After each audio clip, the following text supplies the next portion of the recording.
Boker Tov. Bezrat Hashem, aujourd'hui, on va parler d'un sujet important, d'un sujet qu'on a déjà abordé. C'est le sujet de la Emouna, la confiance en Hashem.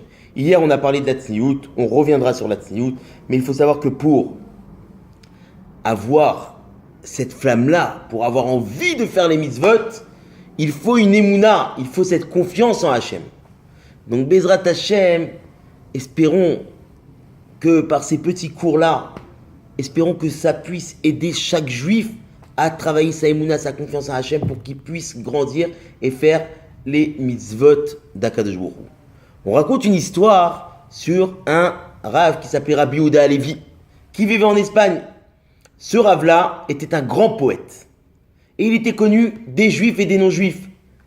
Il avait un ami qui était un non-juif et qui était un grand poète. Et cet ami-là, ce non-juif-là, ne croyait pas du tout en Dieu. Mais il aimait beaucoup parler avec Rabbi Yehuda Halevi. Et Rabbi Yehuda Halevi, plusieurs fois, il a essayé de le faire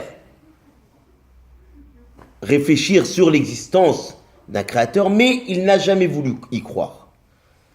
Un jour, ce non-juif-là était en train d'écrire un poème, et arrivé à la dernière strophe, il ne savait plus quoi écrire. Il était dans des doutes pas possibles.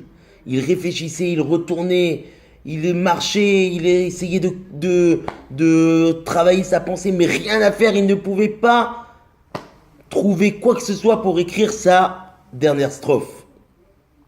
Et il a décidé de sortir de la maison et de marcher dans la rue pour avoir la tête bien reposée et bien réfléchir. Et il a rencontré sur la route, Rabbi Yehuda Halevi. Alors Rabbi Yehuda Halevi, il a commencé à parler avec lui et lui, il lui a expliqué un petit peu son désarroi, son problème.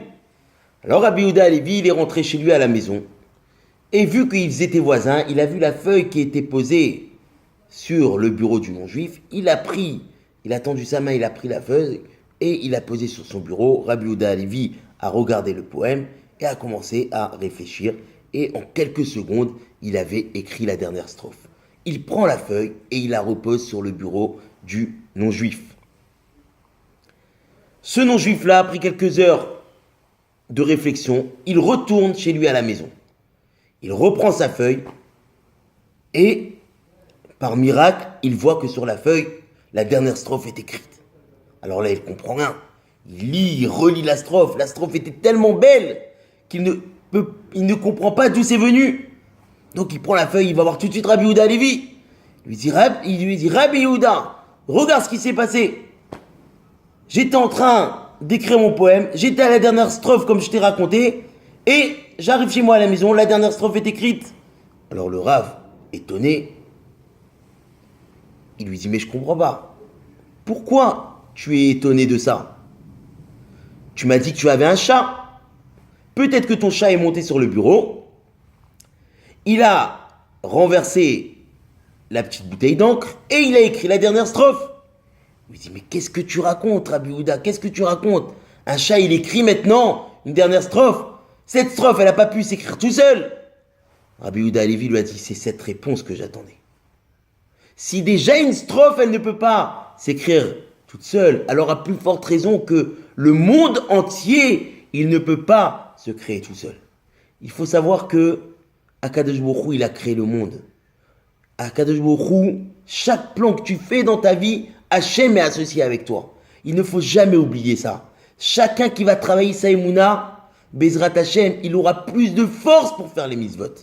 Donc Bezrat Hashem, qu'Akadosh Baruch Hu, il envoie à chacun de vous une grande bracha et que Bezrat Hashem, vous prenez conscience de l'importance des mitzvot et que tout ce que Akadosh Baruch Hu nous demande de faire, c'est pour notre bien. Une bonne journée à tous et